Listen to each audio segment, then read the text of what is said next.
kabesh! Eto na po ang idol ko, Panginoon, salamat. Diba? Thank you. Madam Butch. Hello. Anson Roa. Ito po, kumakain Hello na po, siya. kumusta po kayo? Mabuti, I want to thank ang management at si nurse nako for kinukwento nga niya yung aming PSI lalo. Hindi po 1981 pa yata yun. Yes. Maliit pa yung waistline ko doon. Oh, yeah. Oo, ngayon wala Talagang na akong dalaga ka pa doon, di ba? Hindi naman. 1981, 4 na anak ko. Apat ni anak mo noon. Kumusta po si Miss Sharon noon? Si Sharon. Tsaka si Gabby. Si Sharon at saka si Gabby, yun yung mag-boyfriend talaga sila. Mag-boyfriend na sila Oo. noon. Na hindi nagkatuluyan. Pero magaling pareho na artista. Oo.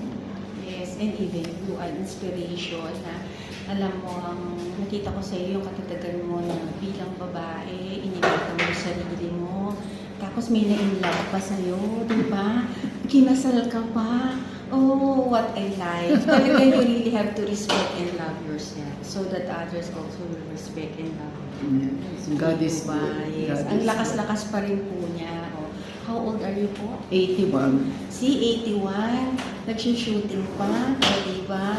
So touch ako yung hikaw ko, suot-suot niya. Oh my! Lord, thank you. Wala ko sa'yo kung galang Ay ikaw nako, para sa saya-saya ko shooting. naman. Diba, pag gumawa ka ng mabuti, talaga alam ni Lord kung paano niya ibalik yung kasiyahan mo talaga na when you do something na talagang giving your heart. Ito po ang aking kapalit, sila Ate Jenny, si Kuya Jerry, at syempre si Butch Anson Roa. Sige po. Ano pong masasabi niyo sa mga seniors natin bago tayo? Talagang para kami nag-interview sa TV. Ano? Ano pong masasabi niyo sa mga seniors na nalulungkot na syempre wala na sila sa limelight, ganyan. Pero still. Alam nyo, para sa ating mga seniors, ang pinakamahalaga ay, of course, our health, no? Our family life, our relationship with God, di ba?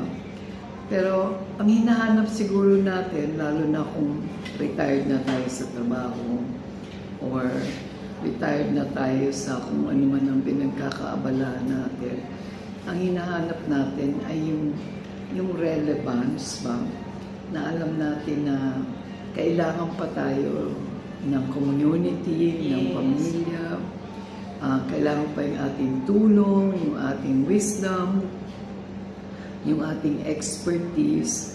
We need to be needed.